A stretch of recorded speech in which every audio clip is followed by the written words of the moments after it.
I want to see Jimmy G play a complete game and play like he did last year without the mistakes, with throwing the ball right, the timing is right. That's the key to me. He was off just a little bit, and that's all it takes. And that's what, and it went downhill from that moment on. Forget the offensive lineman. Even with the offensive lineman going, they were getting a pass rush in. He still was getting rid of the ball. Are you listening?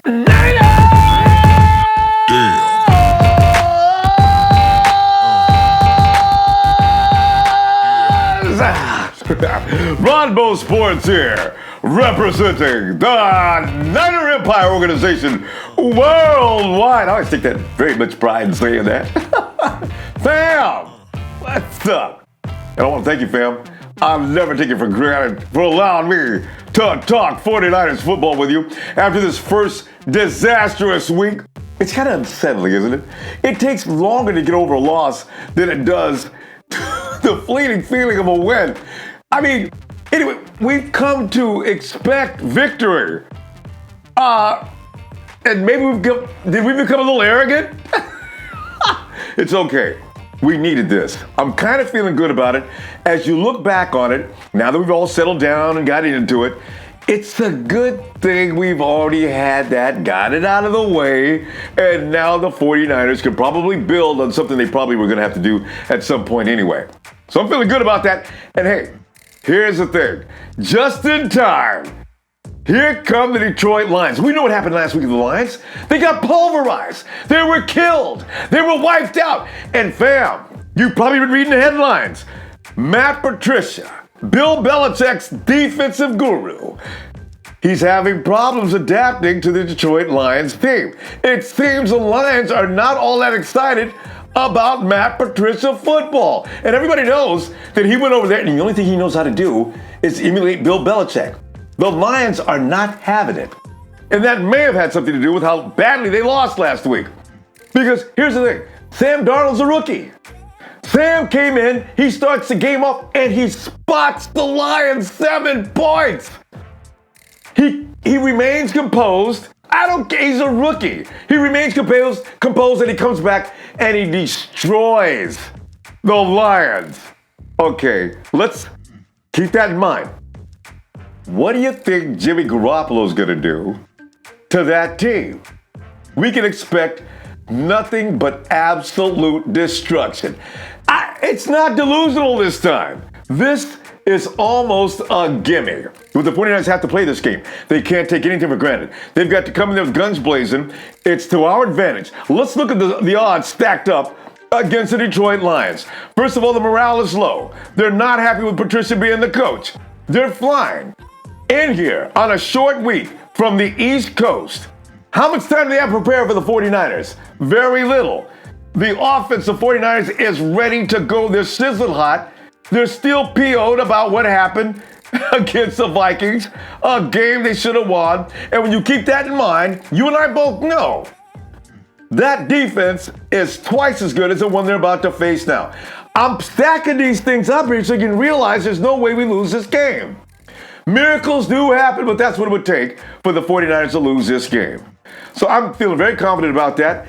And I know that Kyle Shanahan has got the guys in position now to realize they've got to go out there and play ball. Here's another thing, fam. I don't want to scare you. I don't want to scare you. But here's the thing. Only 6 of the 77 teams since 2009 have made the playoffs after losing the first 2 games.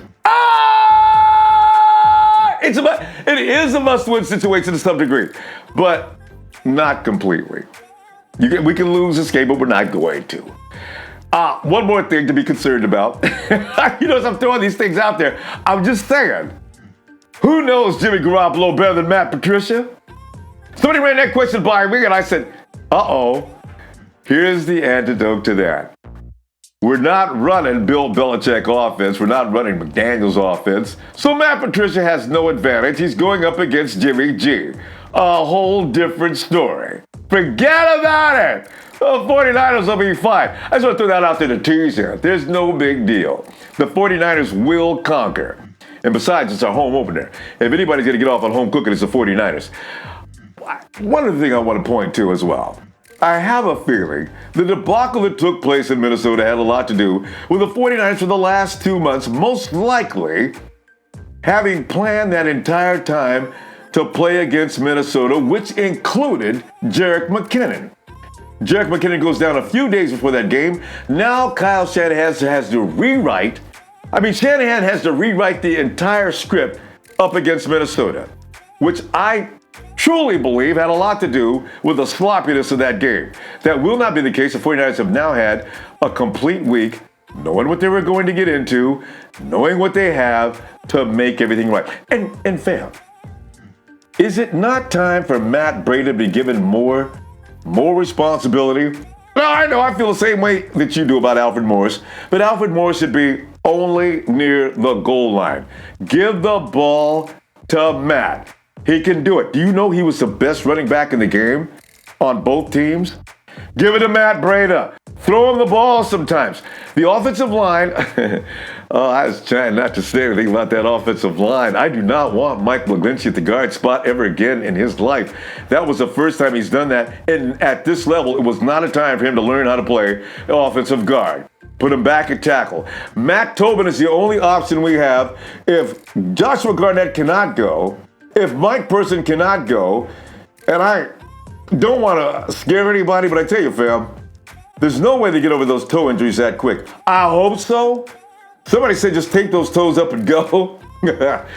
We're talking about guys that weigh nearly 300 pounds. You can't come down on toes with 300 pounds. That's the only worrisome thing. We'll find out more about that. I'm sure it's going to be a day-to-day thing like they always like to do in the NFL when they're not sure about the health status of any given player.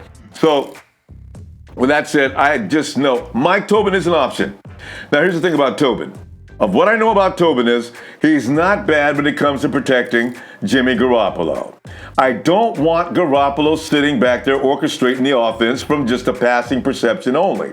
I want the running game to go.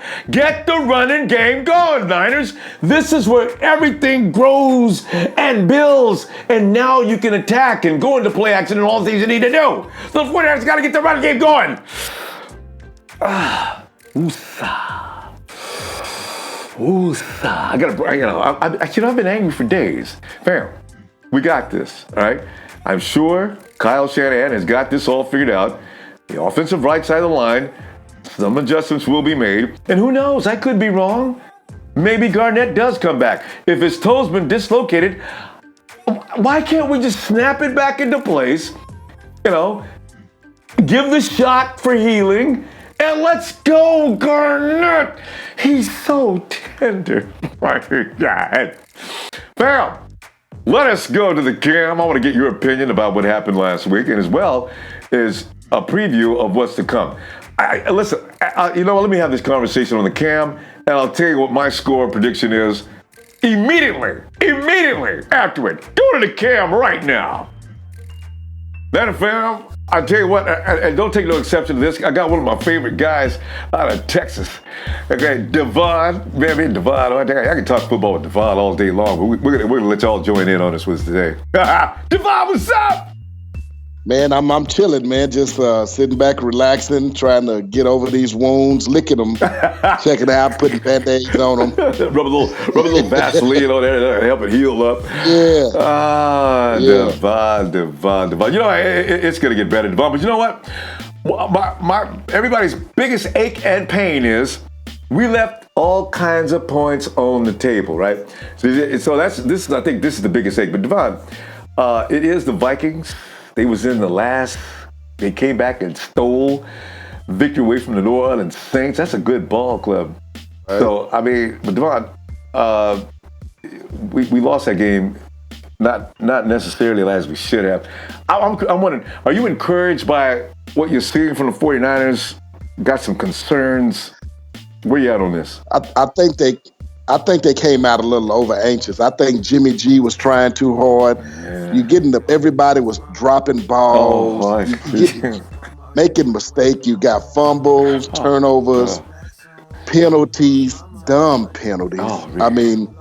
If we could have started out the worst way we did it, and And to me, I really look at it like this: we tried too hard. We would what the guys on your show say? We that old motor that was trying to start. Yeah. That's the way we were. We just couldn't get it right. We can't get right yesterday. That's all it was. God, I agree with that. That is so true. You're playing tight and anxious because you want to go out there because you finished the year last year with 5 games in a row. We the bad 49ers. We got people back and everything else going. Then tight. So you're right. But then you add in all of the injuries. Oh. Now you start off your year with your starting running back. This was a go-to guy for Jimmy. Yes. Then you got my boy Goodwin getting hurt in the first quarter. Those are 2 things that crucially changed who he was probably going to go to the most.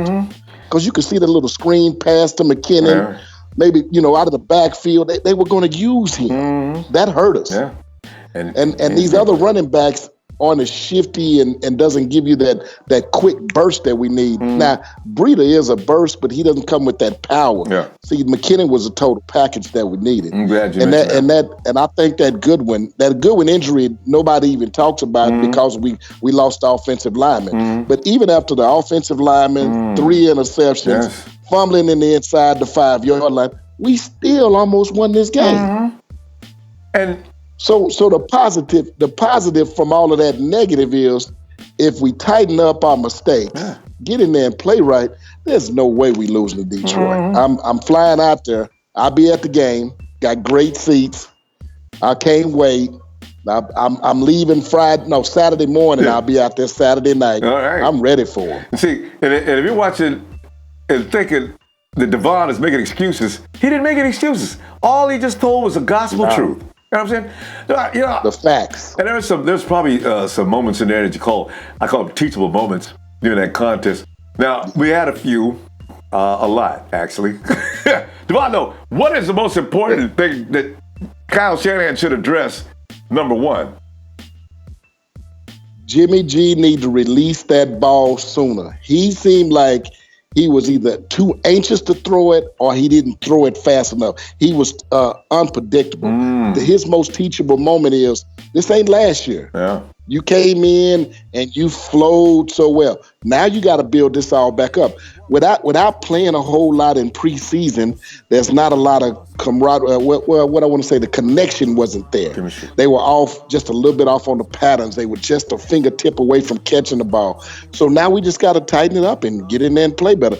The most teachable moment is the fact that you made mistakes and he still came out fighting. So even after throwing interceptions, Jimmy G didn't look shattered. The team didn't look devastated. I didn't see that, okay, we're going to give up mentality. I seen a fight in the team, and I hadn't seen that in years. Some years we'd have played like that, Minnesota would have blew us out by 30 or 40. Kind of like that Philadelphia game last year in the rain. Yeah. When they started climbing on top of us, they just kept stepping on. Well, that didn't happen. Minnesota had the number 1 defense. Yeah. Come on now. This is the number 1 defense in the NFL. Yeah. And we still we were going through them like it was no problem. When we drove down the field, we took long drives. There wasn't no one big play and we took it to the house. It was a drive, a sturdy, convincing drive. And that's what I wanted. Tell you what, and there's a confused Viking. His first name is Danielle. I forget his last name. He went on and told everybody, we had Jimmy G out there scared. Scared of what? That's what I'm trying to say.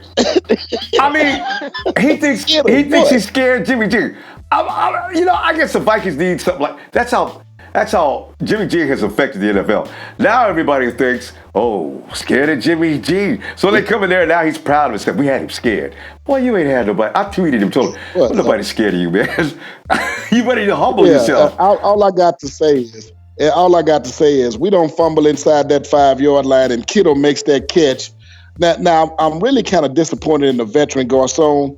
You take that hit and absorb it. That's 21 points right there. Now you add them 21 points, it's a if, a coulda, woulda, shoulda, but we would have blew them out. Come on, man, throw 21 points on that game right now. We beat them by 14. There you go, and you can take away even if you get a field goal on that 1 yard line thing. If Kyle just subtract 4, we still win.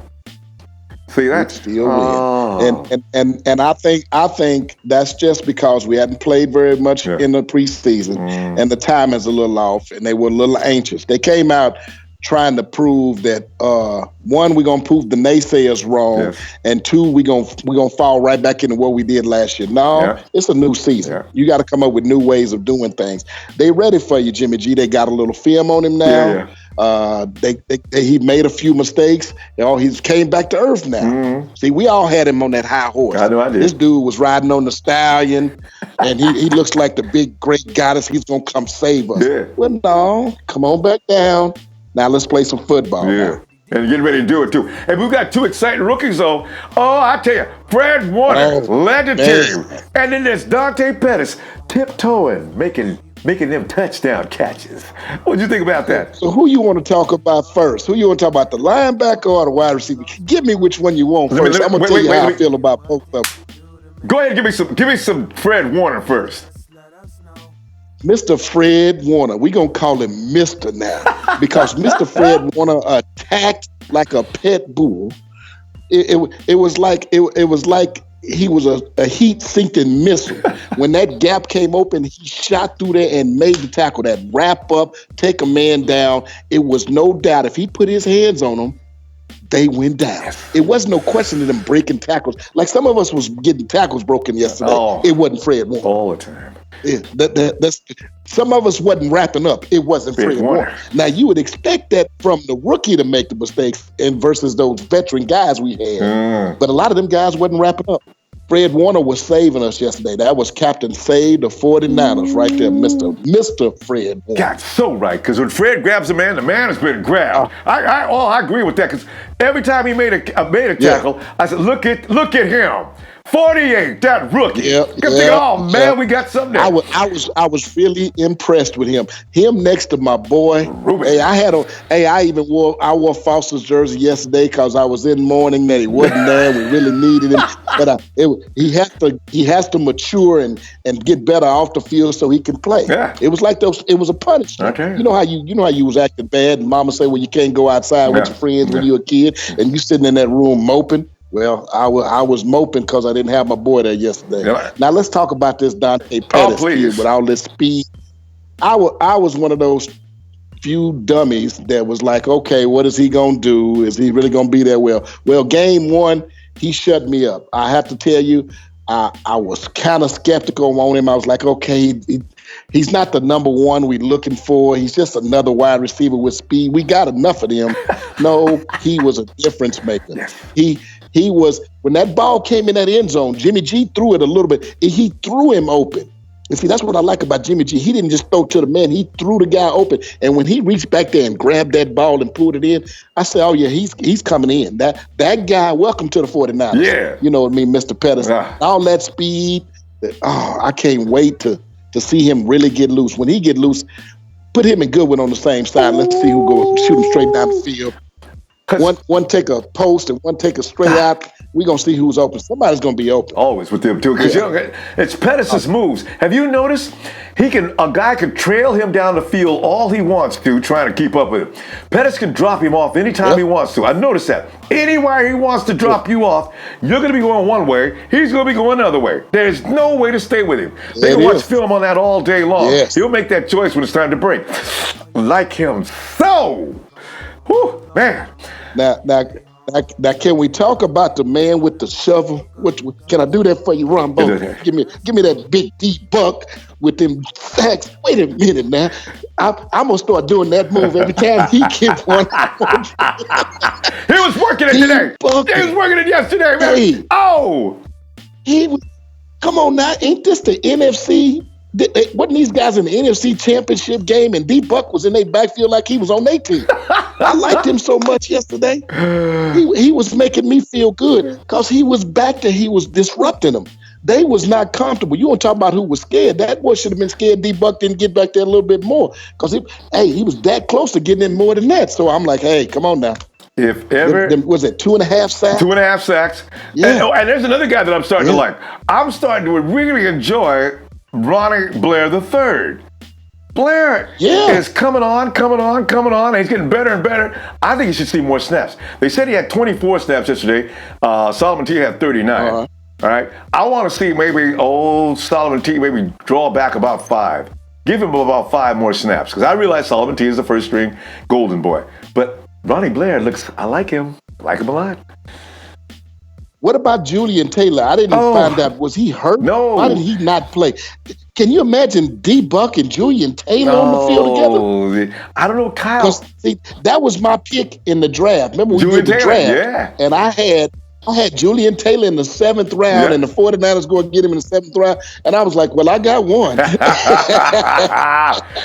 hey, you know what? My man Julian Taylor that preseason made me look good. I was like, did I pick him? You did. And he's not hurt. He's not hurt. They just, you know how many, I think, how many guys can be activated on a game day? He got ate up. He got ate up by the activation list because he's fine.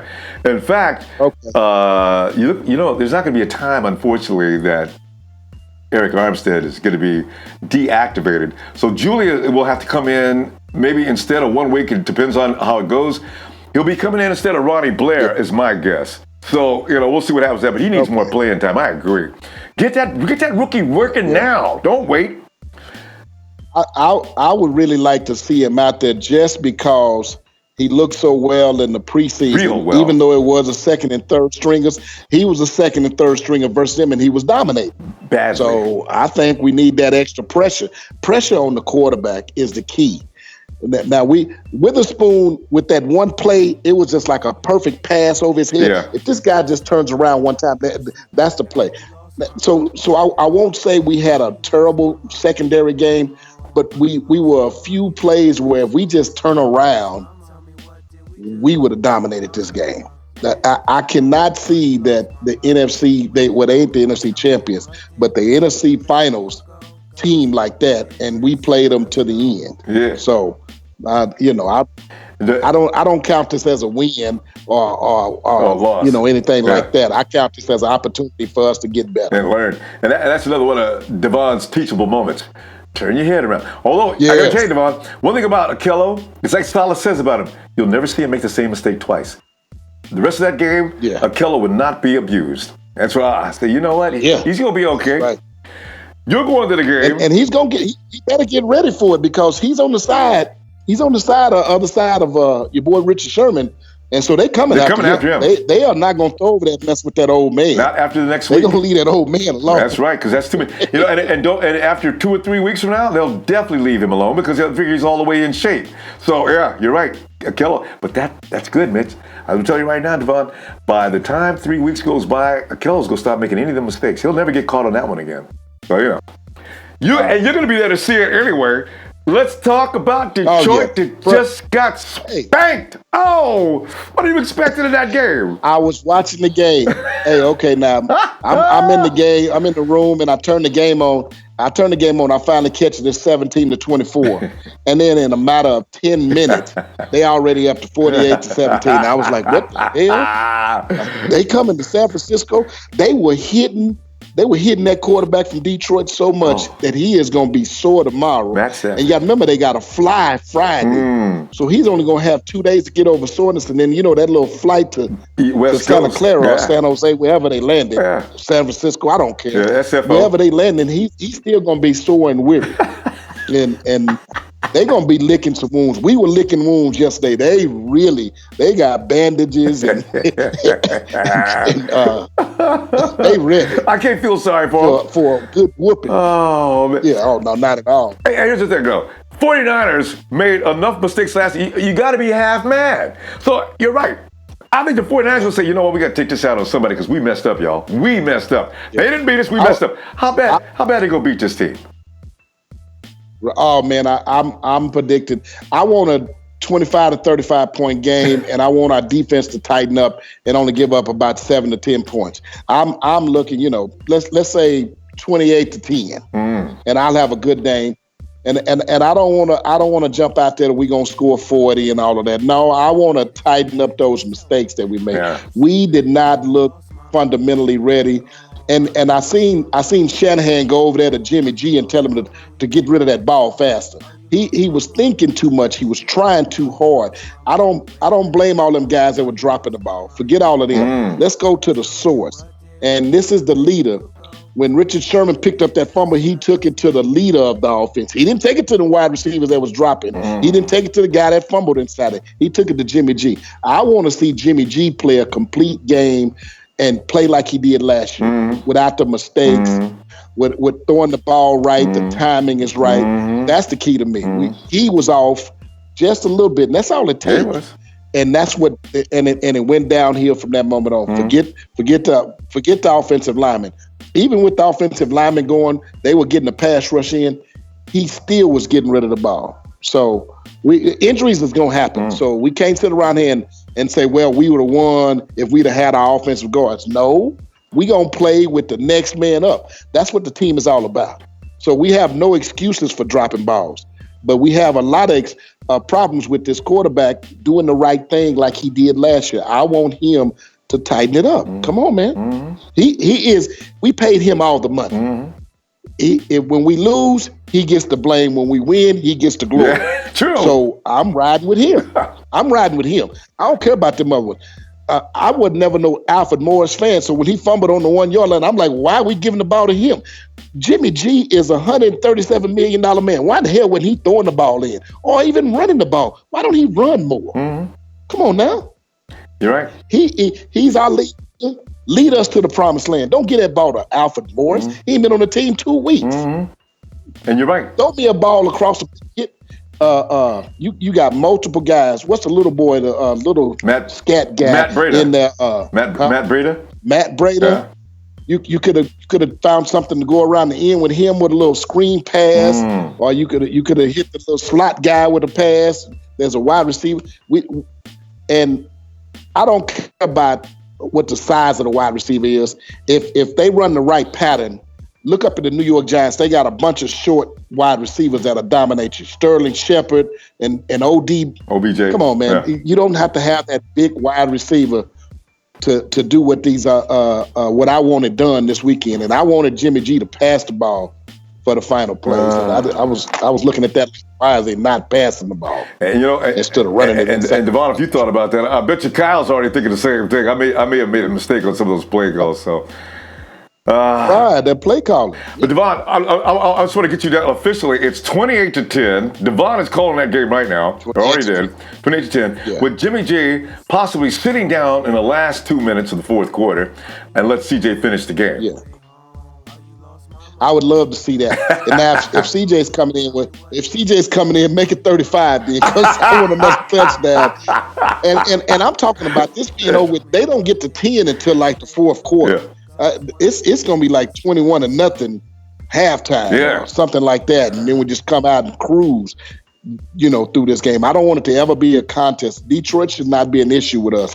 And then we going into Kansas City, and that shouldn't be an issue either. I am so okay. We'll talk about that later. Devon, I'm gonna go ahead and we're gonna see you. But before you go, you got to give me the holler, man. I'm gonna count you down. Are you ready? All right. 3, 2, 1. Niners! Yeah. See, Devon's got that great voice. You wanted to keep on going, didn't you? You wanted him to go ahead and finish the song. Right, yeah. Thank you, Devon. Always a pleasure to talk football with you. I always love Devon's insights, and he's right. Fam, I'm looking at this like this. All right, the 49ers left about 28 points on the table last week, right? So what I'm figuring this time is I don't want to go crazy and say the 49ers are going to score 40 points, because I don't think they need to do that. I want them to stay within themselves, work on some things. This is a good warm-up game for the rest of the season. You got the Detroit Lions. Use them. I'm looking at it as a 6th preseason game. Just go out there and beat them up with the first string for the first 4 quarters. And in the fourth quarter, I'm hoping to have secured a lead. Bring CJ in for a last few minutes, sit Jimmy down, and maybe some of the offense down, and look at Maybe they activate Jimmy Richie James. I know it normally doesn't work like that, but let some of the guys play that wouldn't ordinarily get a chance to play in this kind of game, and let's just cruise on into next week and get ready for that. I don't want any unnecessary injuries in the last couple of minutes of the game is my big deal. Do not get hurt playing the Lions, knowing we need all our guys for the next week. I'm saying, 7 times 28 and a field goal, that's 31. I should probably go up one more touchdown because I'm figuring the 49ers are going to be a little pissed off about last week. So it's probably going to be 38. All right, 38-10 49ers. I'm telling you, the 49ers are come out kicking butt. They're at home against the Lions, who are on a short week. There is no way in the world the 49ers lose this game, and it ain't even going to be close. Let's go. Yeah, I'll be in your face at your place, and you know this. Enjoy this one. And I'll talk to you more on Red and Gold Radio between now and then, because I get your scores as well as what's coming up this Sunday. Please hit like, share, and subscribe. Can't wait to talk more about this game. Count me out. 7, 6, 5, 4, 3, 2, 1. You'll never have me say